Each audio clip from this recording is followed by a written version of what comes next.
Thank you, PS for ICT, Engineer John Chanui, my friend, my brother, Secretary General of AFCFTA, Mr. Wamkele Mene, Stanley Kamanguya, our CEO at ICTA.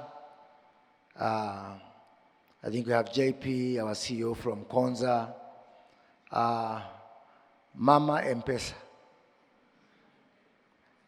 my good friend Esther Oitito, my friend Ali Mohammed, the chair of Fingo.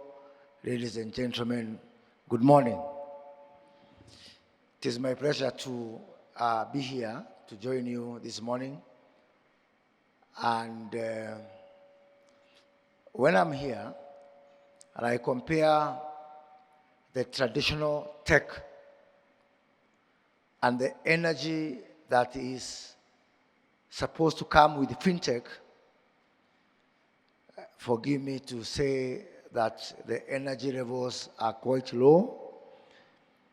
And I would wish, because this is a Fintech space, which is supposed to be more energizing, ask you to be more lively and to enjoy either this session today, and on the very least, the few minutes that I'll speak to you.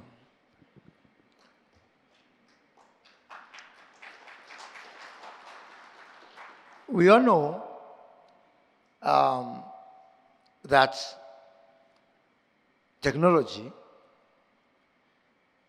is not only the next big differentiator between the old economy and the new economy, particularly in Africa, but more specifically, Kenya has decided to take a deliberate journey towards the realization of technology as a major driver for the socio-economic transformation that the William Ruto government is embarking on. And we've made a lot of deliberate decisions. Just last year, we were suffering and we were struggling with some laws within our statutes, particularly on ownership within the technology space. And I am very pleased to say that as of today, we have knocked down all barriers for entry, for tech investors, for hosting services, for any sphere within the tech value chain, like was the case before. We have continued to take very liberal approaches as a country on matters technology. I remember John Michuki, the late, and may Lord rest his soul in peace. He once told me of a story of how he licensed M-Pesa. He was the Minister for Finance when M-Pesa was licensed. So somebody went from Safaricom and challenged John Michuki that you can send money through your phone. And John Michuki, he was not a very easy man to deal with. So he almost drew out the person from Safaricom. And when the person insisted, John Michuki said, give me that phone, sent money to his farm worker in Kagema, somewhere not very far from Nairobi. And then when the farm worker received the money, John Michuki called him and said, is it true? He said, yes. Have we even paid every other worker in this compound? And John Michuki said, bring that paper. And that's how he licensed M-Pesa.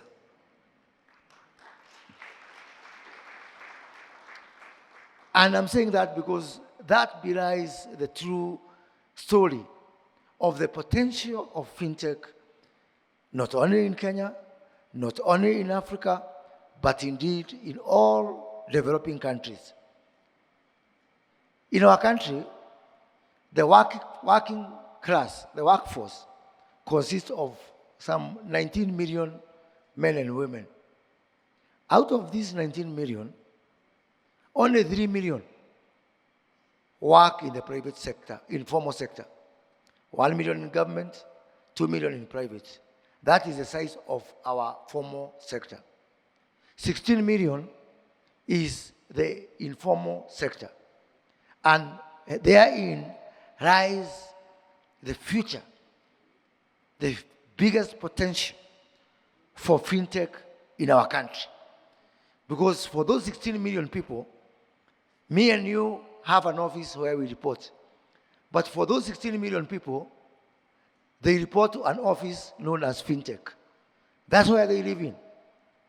Be it in betting, be it in digital gigs, digital jobs, trying to make money, monetizing content. So name it. You'll find in our country some old lady who cannot speak English or Swahili, but they know how to use M-Pesa. That really tells the story that the biggest landlord, the biggest office in the Republic of Kenya is fintech. And I've got reason to believe that this is a story across Africa. This is a story across the developing world.